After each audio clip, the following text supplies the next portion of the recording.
రెండోది ఏంటంటే కన్జ్యూమర్ అనేవాడు అవసరమైంది ఇక్కడ మన దగ్గరకు వచ్చి సచివాలయంలో బుక్ చేసుకుంటారు.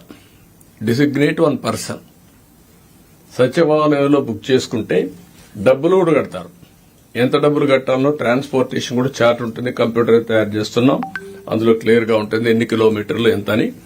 దాని ప్రకారం క్లియర్ గా రీచ్ అయ్యేకుంది వాళ్ళ ఇంటికి పోవడానికి ఏ పాయింట్ కి పోవాలనో బుక్ చేసుకుంటే నేరుగా అక్కడికి వెళ్తుంది.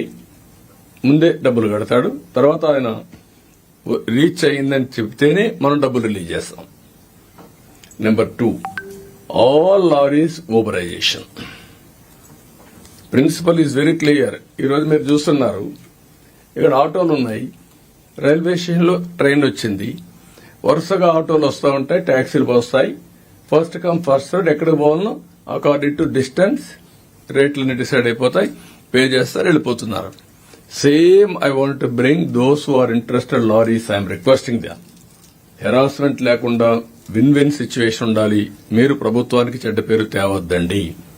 మమ్మల్ని ఇబ్బందులో పెట్టి మీరు ఇబ్బందుల్లో పడద్దండి. మీరు ఊబరైజేషన్ చేసుకోండి, పేర్లని రిజిస్టర్ చేసుకోండి. దెన్ మనం మెసేజ్ పెడతాం. హాఫ్ అన్ అవర్ ముందే రమ్మంటాం, నేరుగా వస్తారు. శాండ్ ఉంది, నేరుగా లోడ్ చేస్తాం, ఎక్కడ పోవాలని చెప్తాం, వెళ్తారు. వాళ్ళు కూడా ముందే అవన్నీ కూడా ఆప్షన్స్ అన్ని బుక్ చేసుకుందాం. వాళ్ళకు పలానా దగ్గర నేను పోనంటే ఆయన చాయిస్, పోయే వాళ్ళకి మనం ఇస్తాం.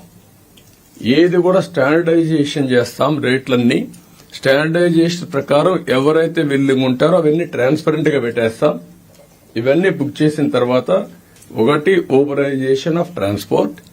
అవసరమైతే ఆ వ్యక్తి రావాలంటే పలానా రోజు మీకు దొరుకుతుందంటే వచ్చి ఆయన వెహికల్ అయినా పోవచ్చు, లేకుంటే లారీలో కూర్చొని ఇంటికి తీసుకుపోవచ్చు. We don't have any objection. Check చేసుకోమనండి. ఎక్కడైతే బిగినింగ్ పాయింట్ ఉందో ఒక లారీ తీసుకున్నాడు 10 tons నేను వస్తానంటాడు, రండి బస్ లారీలెక్కి వెళ్ళిపోతాడు, లేదంటే ఆయన ఓన్ వెహికల్ ఉంటే వెళ్తాడు. బట్ ఎట్టి పరిస్థితుల్లో దీన్ని మాత్రం ఈ 3 component exclamation number 1, booking at Sachivalayam number 2, number 3 ఏదైతే లారీస్ ఊబరైజేషన్, ఈ 3 కంప్యూటరైజ్ చేస్తాం. Will keep before you. You have to act very firmly. Nobody should touch. ఇది ఏదైతే పేదవాళ్లకు ఉపయోగపడి మనం ఇప్పుడు రోటీ కపడా మకాన్ అంటాం, ఆహారం, దుస్తులు, ఇల్లు, ఇది ఇంటికి కావాల్సిన ఇసుక. అది కాకుండా it is the right of the common man. Nature లో వచ్చిన ఇసుకని కొంతమంది ఇష్టానుసారంగా చేయడం చాలా దుర్మార్గం. పోయిన గవర్నమెంట్ చాలా జరిగాయి. దానిపైన కూడా ఇప్పటికే ఎంక్వైరీ జరుగుతున్నాయి. కడాన సుప్రీంకోర్టు చెప్పినా భయపడలేని పరిస్థితికి వచ్చాం. ఇమ్యూనిటీ దానికి కూడా సుప్రీంకోర్టును కూడా మభ్య పెట్టడానికి తప్పుడు సర్టిఫికెట్లు ఇచ్చారు.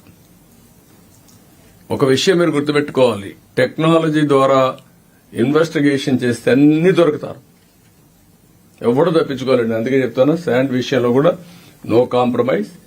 చాలా ఇర్రెగ్యులారిటీస్ వచ్చాయి. ఇప్పటికే అక్కడ కన్సర్న్ ఆఫీసర్ పైన యాక్షన్ తీసుకోమన్నాం. ఇప్పుడు నేను ఆర్డర్ చేస్తున్నా, సిబిసిఐడి ఎంక్వైరీ చేస్తాం. మొత్తం కేసునంతా ఎవరెవరు తప్పు చేశారో వాళ్ళందరినీ పనిష్ చేస్తాం. ఆ విషయంలో నో కోసం నో కాంప్రమైజ్. ఇక్కడ నేను మిమ్మల్ని కోరేది, మీరు ఎక్కడా రాజీ పడకుండా దీన్ని ట్రాన్స్పరెంట్ గా ఎస్టాబ్లిష్ చేయడానికి చేయమని మిమ్మల్ని కోరుతున్నా. దీనికి మనం వర్కౌట్ చేయాల్సిన అవసరం ఉంది.